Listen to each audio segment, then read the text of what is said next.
episode 3 of BC is Creepy, and I'm really excited about this one, so I'm just going to get this out of the way really quick while Ariel tells you about us. Okay, wow. Well, like he said, I am Ariel Hansen.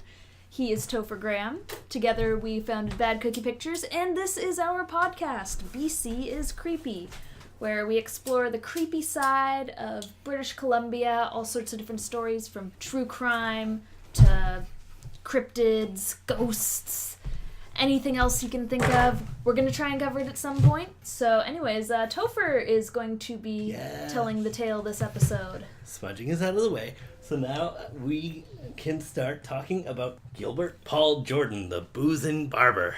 Ooh. And just because I really like the novelty of the whole thing, I decided to bring in an old podcasting staple, drinking. Yay! I'll drink with you. There you go. Maybe not as fast. Yeah. Hey, wait, let's cheers. Cheers. Episode 3, Gilbert Paul Jordan. Ah. And in case you're wondering what that loud noise was, that's my weird cheersing habit of hitting the bottle on the table. She does it. It's pretty crazy. Okay, so what do you want to tell me first? Well, I can do this all in, You can flip it so it becomes a tablet. like, backwards. Yeah. Ariel gave me a thing to read all of our stuff on. Oh, jeez, that's so strange. It's freaking me out. So, Gilbert Paul Jordan, the Boozing Barber, was an active serial Okay, yeah, if you're gonna do it that way, you need to hold it one way. Yeah, I need to decide. Was a serial murderer and sexual predator with a unique weapon. Can you guess what it was? Are we going Sweeney Todd style and it was like a straight razor? Nope. Scissors? Nope. Like an electric razor? Nope. Just drowning someone in shaving cream? It wasn't about Barber at all. It was about the booze. He killed people with alcohol. Oh. Yeah. So, he was born Gilbert Paul Elsie on December 12th, 1931. And he was mostly active in the downtown east side of Vancouver, which, for people here in Vancouver, you know that it's a pretty seedy neighborhood. For people out of Vancouver, it's pretty terrifying. Yeah, well, so Colin and I went and saw last podcast on the left live here, and even they who are from New York were creeped out by the level of poverty in our downtown east side. So I think that says a lot. Yeah, it's a pretty seedy neighborhood. This is where there's lots of hotels, flea motels, stuff that you would either live in for a really cheap amount of rent per month, or maybe you just want to rent it for the hour for Yeah. So also lots of seedy bars, which is where he would have been most active. So, but let's start with just chronologically a list of his crimes, because Jordan was really slippery in terms of the police. His name's Jordan? Jordan is his last name. Oh, okay. I can go through Gilbert Paul. Like, he preferred to be called Paul, but Jordan, I think, is an easier... I would say Gilbert would make him distinctive the most, but... Gilbert. Whatever you want to call him. I've written it all down in my fact sheet. It says Jordan. Okay. I just... When you said that, I thought that you were referring to our friend Jordan, and then I was like, is he really into this serial killer in one of your sources? That would be interesting. Yeah, that would be unexpected. He would probably be a really good serial killer. I didn't mean he was one. I meant he was into true crime. Come on. No, I don't want any. Although he would be thorough. Yeah. But he's too nice of a guy to hurt anyone. He'd be very unexpected. Yes. Which is exactly the kind of thing you want in a serial killer. I don't like to think of our friends that way. Unless it's you. Yeah. I'm okay. And I'm sure you think of me in murderous ways. Like picturing me killing people. I mean, I've at least done it a couple of times. On camera. Yeah. So, he has a long history of criminal activities, but not a long history of convictions. So, we should start in 1961 when he had his first arrest for the abduction of a 5-year-old native girl. Never convicted. 2 years later, he was arrested for sexual assault and theft. And this is where we start to, get a glimpse of his MO. He invited 2 girls to go drinking with him in Cole Harbor, and he was getting them excessively drunk. One of them felt ill and stepped out of the car, and Jordan drove off with her car and the other person. Oh. He drove her to a secluded location and raped her. And sexual assault conviction didn't stick, but theft. He got theft. So he went to jail for not a very long time. A little bit later, he had his first murder victim, who was Ivy Rose Oswald. I want to preempt this by just letting everybody know that death by alcohol poisoning typically happens at 0.4% blood alcohol. Okay. 0.4. So we might hear a couple of numbers today. Numbers? Numbers. Jeez, I became an actor so I wouldn't have to think about numbers. Okay. The only number you have to think of is 0.4. Okay. Because that's when people die of alcohol poisoning. Okay. So his first murder victim was Ivy Rose Oswald. He invited her back to a seedy hotel, and the next day she was found dead. Mm-hmm. She was found dead with a blood alcohol level of 0.51. Whoa. Okay. So, after she died, more alcohol put into her blood. And this is where his MO really comes out. Basically, what he would do is he would go out on the town. He would find pretty much all of them were native women. A lot of them were sex workers. A lot of them alcoholics and junkies. He really targeted a specific... basically the most vulnerable people. He could. Yeah. He would take them out drinking. He would buy them drinks all night. He would pressure them to drink more. He'd invite them back to some place, usually another hotel, and keep them drinking. And when they passed out, pour more liquor down their throats until they died. Wow. Yeah. Okay. Well, that is a very good reason to not drink until you pass out. And be careful of who you're with. Mm-hmm. Stay away from strangers. 4 days after this first murder is when he changed his name to Gilbert Paul Jordan. So he was born Gilbert Paul Elsie, and this must have been a pretty important event for him, because later he changed his name. Okay. So, April 28th, 1974 is another arrest. Like, Jordan has been through the court systems a lot. In and out. Mm-hmm. He had a bunch of money. He inherited like $70,000. He owned his own barber shop. So he had money. He was good with lawyers, but apparently he was like pretty bad in the courts. He gave one judge a Nazi salute and got held in contempt. I keep forgetting that this is like not the late 1800s. No, this is like pretty recent. Like we're in the 70s, but most of his crimes happened in the 80s, between 87 and 89. Oh, wow. So like, wow. Yeah, and... Okay. Oh, this is exciting. Anyways, April 28th, 1974, Jordan is found guilty for indecent public acts and indecent assault in Prince George and is sentenced to 2 years in prison. The courts tried to have him labeled a dangerous offender, but that was appealed, and Jordan got parole after 1 year in prison. Remembering that prior to this, he's had one murder that they don't know about, but they do know about the abduction of a 5-year-old girl and the rape and theft of a vehicle. 1 year in prison. Wow. And basically almost immediately after he's released, he abducts a woman from a mental hospital in 1975 and is sentenced to 26 months for assault. Wait, so does he like pretend to be her relative or something, picking her up? Like, how do you abduct someone from an asylum? Well, this is still like the 70s. Okay. So they're not like locked in the asylums. I thought they were like even more locked in back then. This is like quite recent. This would be like probably Riverview. Yeah. Yeah, let's be frank, it's Riverview. Yeah. So he probably just like went in, saw her like there, and was like, come back drinking with me. Yeah, or because it's like such a big property that she was probably out on the grounds and he was like, hey. So, vulnerable people. Yep. He attacks vulnerable people and has no remorse for anything. Gets out of jail and essentially goes right back to what he wants to do. So after his 26 months for assault, which is ridiculous, yeah, he opens a barbershop in the downtown East Side. Oh. His favorite place. And between 1985 to 1987, let's just say he likes to party in his barber shop. A lot of people describe it as more often closed than not. Okay. 3 women are found dead of alcohol poisoning in his shop.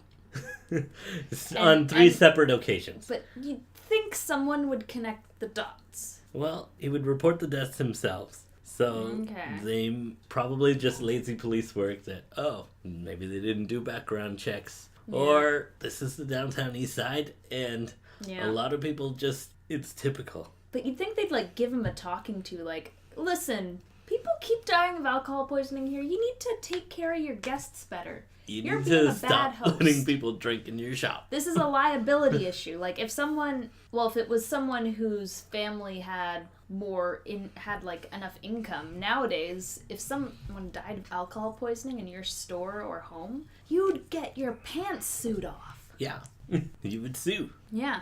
These aren't people with families, and the police obviously were not careful. And you've been to the downtown east side, you get it.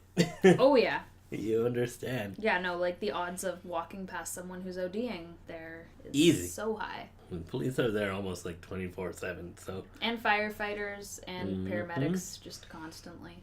So, it wasn't until October 11th, 1987 that suspicion finally fell on Jordan. This was for the body of Vanessa Lee Buckner. So she was 27 and said to be a moderate drinker. And she was found in one of the seedy hotels after an anonymous call was made at 7:40 a.m. And she was found with a blood alcohol level. Are you ready for this? Okay, and it's 0.4 that's murder. Yeah. Well, not murder, but you're dead. 0.4 is when you die of alcohol poisoning. So she was found with a blood alcohol level of 0.91. What? Almost a single percent alcohol in her blood. If you could get wasted off of her blood. Yeah. So they found that the call was made from Jordan in the hotel he was living at. So he owns a barber shop, but he's living at a seedy hotel. Yep. He loves this neighborhood. He loves these seedy hotels, and he loves to go out and get hammered drunk. Okay. On vodka, and he loves company, but not enough kind. to not kill them. Yeah. Okay. So after this anonymous call that they linked to Jordan, they're finally looking into him, and they decide to tail him and put surveillance on him between October 12th and November 26th in 1987. 4 women, the police intervened and basically rescued. Okay.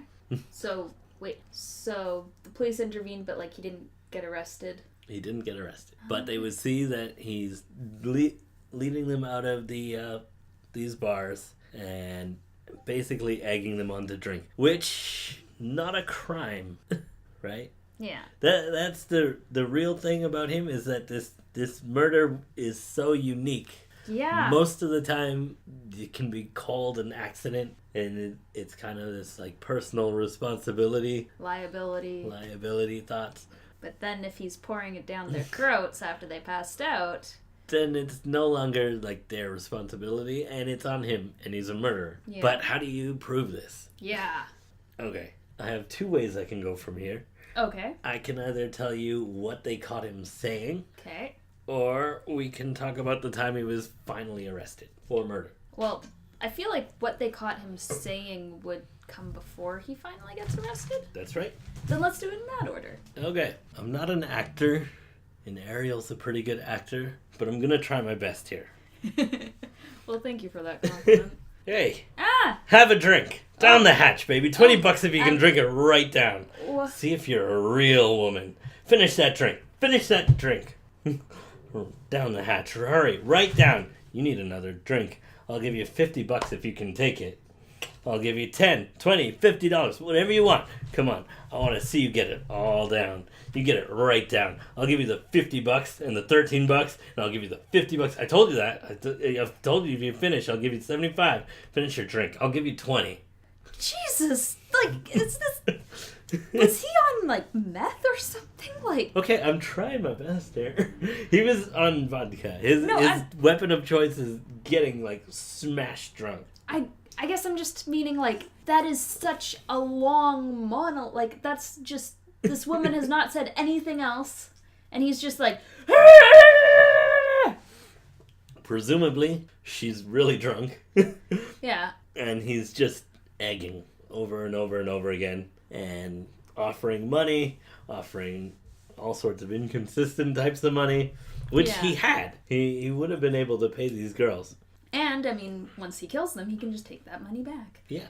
But I guess I'm just meaning, like, that is, like, for him to just keep at it, like, was that all just, he said that all at once, or was that, like, he said a little bit, waited to see if she drank, said more? More than likely, I haven't gotten the timing down. Okay. This is a quote. I read it in text. Okay.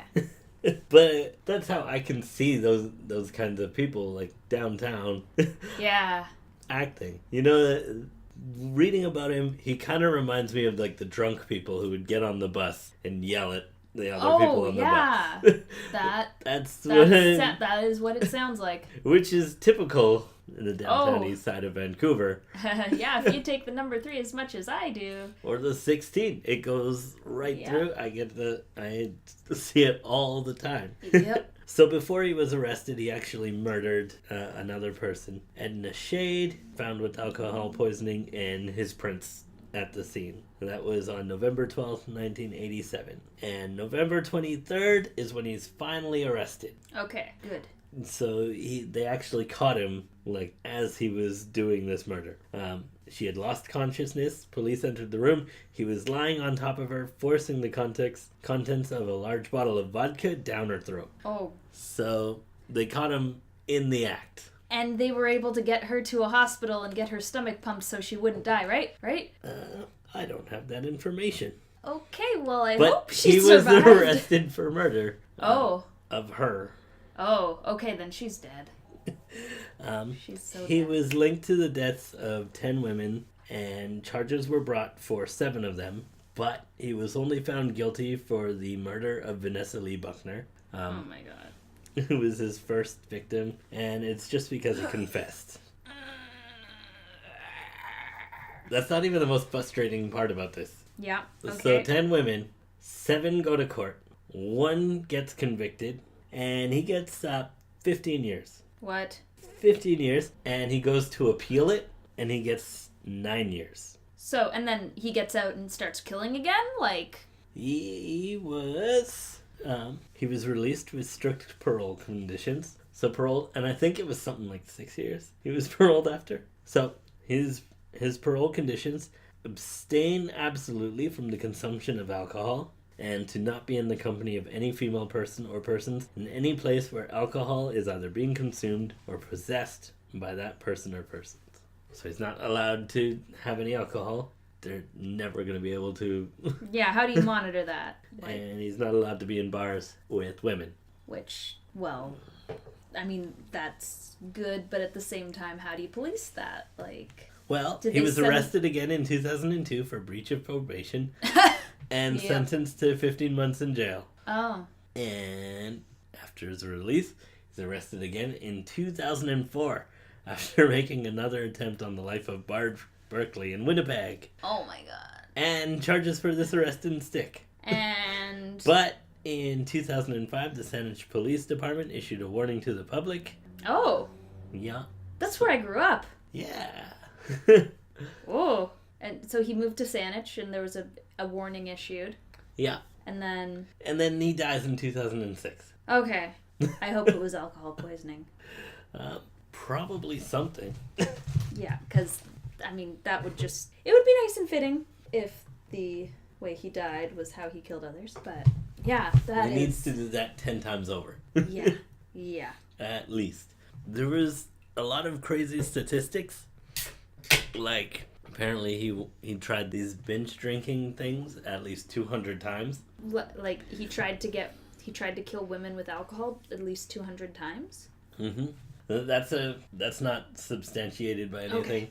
Okay, but I mean, like, But that's he's probably if he was only successful those 10 times, that's 190 women who were smart enough to be like, no. Yeah. So he's active, from 1975. Well, I guess to like 2005.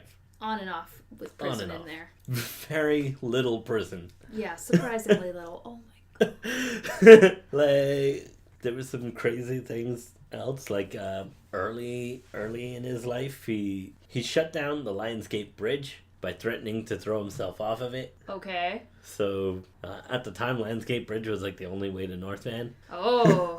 Oh. He's a bit of a drama queen. Yeah. Yeah, so is he like from Vancouver originally? I don't have a birthplace, but he's mostly in Vancouver until after his arrest he goes abroad. Okay. And like did he have family issues? Like, what leads someone to do this?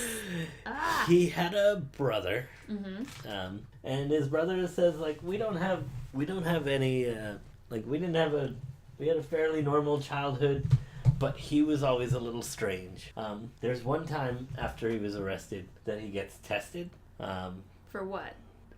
Mentally tested. Okay. For competency. And they found that he had an antisocial personality disorder. Yep, that is one of those. So he's a psychopath. He doesn't actually have compassion or empathy. Well, isn't antisocial personality disorders different from psychopathy, though? Which is also different from sociopathy? Yes, but these are specific things that the psychologist said. Okay, that's what they said. Okay.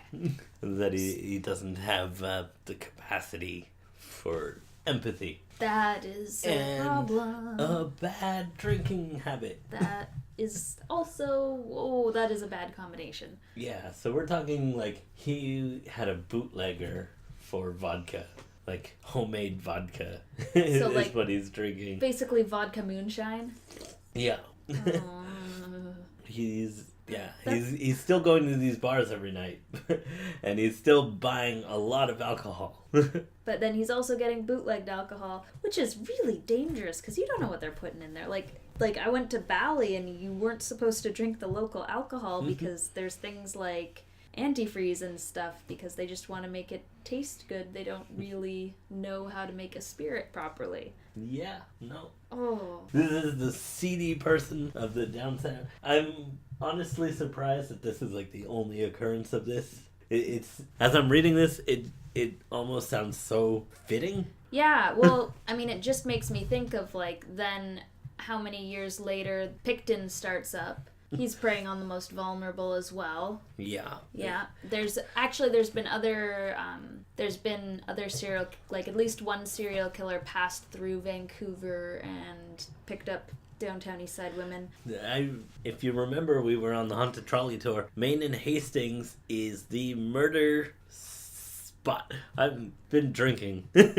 Yeah. I know I started the podcast. You've only had a cider and a bit. Come on. Okay, I'm going. Yeah, it's really fast. I'm drinking. I'm getting really excited about this. Okay. So Main and Hastings is the murder point. This is where the most murders in Vancouver, probably Western Canada, occur. Yeah, I mean, we would probably have more murders than Alberta. Definitely more murders than Victoria. Edmonton was the murder capital of Canada for a bit. Prince George was as well. So maybe... That's where Caleb Bork's from. That's the girl... Cat killer. Yeah, who they were like, she is likely to be a serial killer. Let's really freaking get on top of her. And put the media and make sure everyone knows about her. Yeah, she was number one villain because she liked serial killers and killed a cat. Okay, liking serial killers should not factor into that. No. But although she did say that she wanted to kill homeless people. Okay, that's different. Yeah. That's different from liking serial killers. We like serial killers. I know, I love serial killers. There's nothing wrong with that. I just was talking to someone at my work today and I found out they're really into true crime. So now I can actually talk about Dahmer facts at work and not be weird. I could talk about Dahmer all day. I don't want to bring that into this podcast. Yeah. Because I could literally spew at you without any fact sheets or anything about Dahmer for fucking days. I still remember us going to that movie, and it was beautiful. I know. But yeah, Prince George. Where the fuck are we? We were just talking about, I guess, we went from Maine and Hastings being the pinpoint of murder within Vancouver, or the precipice. Then we started talking about Western Canada, and you were like, Edmonton was murder capital for a while. And it then was. We even had Prince our own, George was too, at some point. Serial killer. Well, not Only serial one? killer. Okay, but we had Mark Twitchell. He I think he only killed like 2 people though. That's not a serial killer then. No, it's minimum of 3, I think. Yeah, no, but he was famous because he was obsessed with Dexter. So people like launched on him. Oh wow! Because he was a filmmaker and he was like, I want to make my films more real. I want to kill people and film it. What? Weird guy. So that is definitely fascinating. Yeah. Not serial killer, but probably would have become serial killer. Yeah, and we also. The Greyhound beheader guy was from Edmonton. But again, not serial. No, just like... That was like a singular one-off. Yeah, he was having a bad day. Yeah, I'm guessing he had severe mental health issues. Yeah, he actually got released on parole, like, really quickly. If I remember correctly. I mean, I feel like if he was on his meds, like, I'm assuming a lot, but it sounds like he had some sort of schizophrenia. Yeah. And he went off his meds. Yeah. Which, if he's on his meds, he's not dangerous. So if that's a condition of his parole, that he's always on his meds. Parole conditions are... It's clearly, like Gilbert Paul Jordan. It's hard to enforce them. Yeah. Yeah, no. You have an officer, you go meet him once a week, and you just, like, chat. Except it's different, like, because he was probably found, like, went the insanity route, or I'm not sure what the actual term is, but when someone gets institutionalized for something like schizophrenia, they don't just throw them back out on the streets and you talk to a parole officer. They're sending them to a group home to live in, so that there's social workers who live there or work there with them constantly, so that way there's someone making sure that they get their meals and their medication, and it's a different process than just, you're a normal criminal, here's your conditions, go. Yeah. There's, at least from what I know of people I've known with schizophrenia who have had relapses and stuff, there's a much larger system to keep things in check. That's good. Yeah, I mean, it's not perfect. Nothing is. No. Obviously, murder happens all the time. Oh yeah, and like no matter what what society has in place, it'll still happen. It's just making sure it happens less. Yeah. So that's all I've got on Gilbert Paul Jordan. The Boozing Barber. What time are we at? What's the... It doesn't matter. What? It's gonna be shorter anyways once I edit out all the ums and Ariel long is pauses. Gonna take away my things that make me all... All what? All what? I don't know. No, I'm making it easier to listen to. Yeah. So I hope you guys appreciate that. She's gonna be working really hard. Well, thank you for appreciating my work, Topher. Yeah. So. Sources. I've got 4 sources here. There was a book called Cold North Killers by Lee Meller. Murderpedia was the website I went on. Wikipedia was just an easy way to get a good timeline. Dogbrindle.com had a really nice... they just had a really nice article. They weren't my main source. Just makes me think of my parents' dog, because she's a brindle. Oh, cute. It's just the color of the coat. It's when it's like sort of almost like tiger stripes, but like there's more black. Fun. Sorry for distracting Topher. I have ADD. And then when someone starts talking about dogs. I love dogs. Yeah. That dog we saw a dog today. Oh my god, it was so cute. And it was really fluffy, and it was like the tiniest puppy, but it's gonna grow up to be this like big awesome dog. Yeah, but it was a blue healer puppy. God. And they don't get too big. They get like a little bigger than a corgi. Like think of a corgi with proper sized legs, but still kind of short legs. That's adorable. He was adorable. I pet his belly. She, She. but yeah. I really like Sam's cat too. Angela's nice. Yeah. Yeah, can't wait to get a dog. This is all irrelevant. So? So Sam is an awesome costume. No, she's a fashion designer, but she's also worked with us both in costume design on one of our films as Ready well to Burst. as no, Man in the Rabbit Mask. Man in the Rabbit Mask. Yes, she actually built Victorian style suits. Remember? She's a hero. Yeah. She has this adorable 14-year-old male cat, and I love him. And he's got a bobcat length tail, I guess. Yeah, little poor guy. Yeah. I have one more source. Oh. So I actually also listened to another podcast on the Gilbert Paul Jordan, and it was called Bloody Murder, a true crime podcast. It's from Australia. It's freaking hilarious. Yeah. It was fucking great.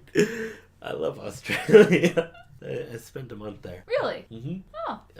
When I was freshly 18. Ah. I learned to drink in Australia. Even though you could drink in Alberta too. I could, but I did, but only a little bit. But when I went to Australia, they drink every day, and they have we have just beer and some ciders and maybe a couple coolers, but they have half a liquor store that's beer and half a liquor store that's spirits in cans. Oh, so rum and cokes. Okay. Absinthe and energy drinks.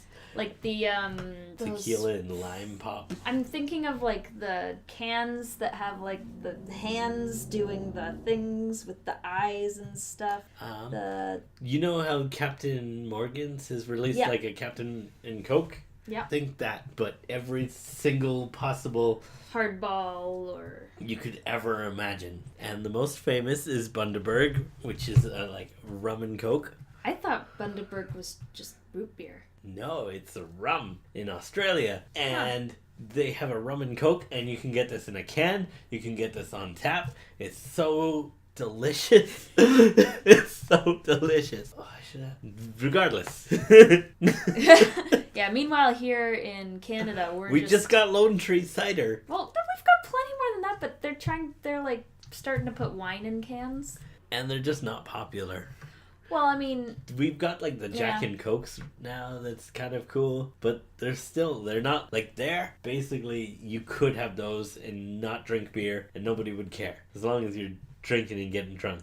Yeah, whereas here you'd get a hard time, because, I mean, we're more well-known for our beer. That's stupid. Beer is, so much less alcohol than everything else. Yeah, and personally that's why I like beer, because it's cheaper, it lasts longer, so if you're trying to be social, you have a beer, you're getting through that beer by the time your friend has finished a few highballs, you're not getting quite as crazy drunk, and you're saving money, but you're still being social.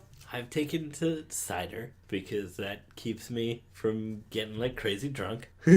I'm a cider fan too, that was my gateway to beer. Was cider. It's so much better than beer. It tastes like apples. It's delicious. I'm picky about the ciders I like, so we'll leave it at that. Okay. I don't have anything more on Gilbert Paul Jordan. This has been a great podcast. I've been really excited about this. Booze is great.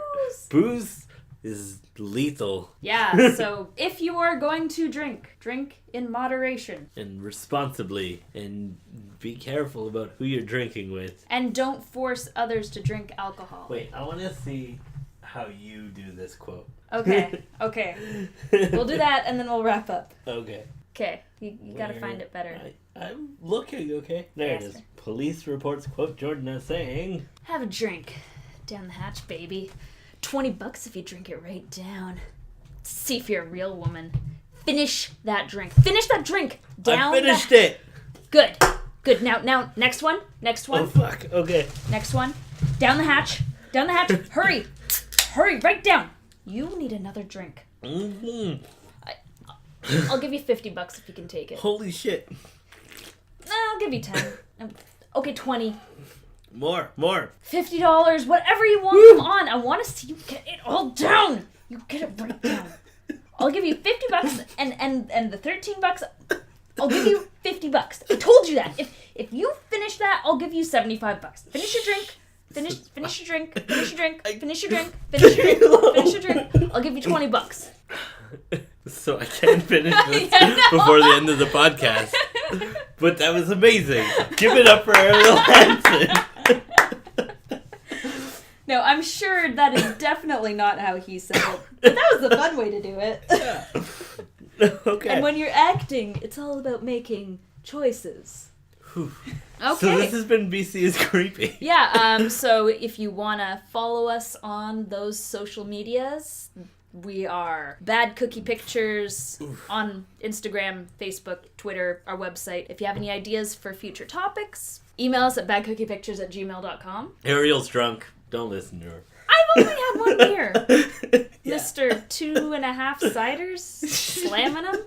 Okay, and if you want to follow us personally on the social medias, I'm at Hansen's Horror on all of the various things. I'm Sneezing Wolf. You can find me on Instagram. My Twitter is like nothing. Yeah, no, his Twitter is just me being like, at Sneezing Wolf. Yay. Yeah, I mention him and that's as far as it goes. Bad Cookie Pictures. Yeah. We have a wonderful social media presence. You're welcome.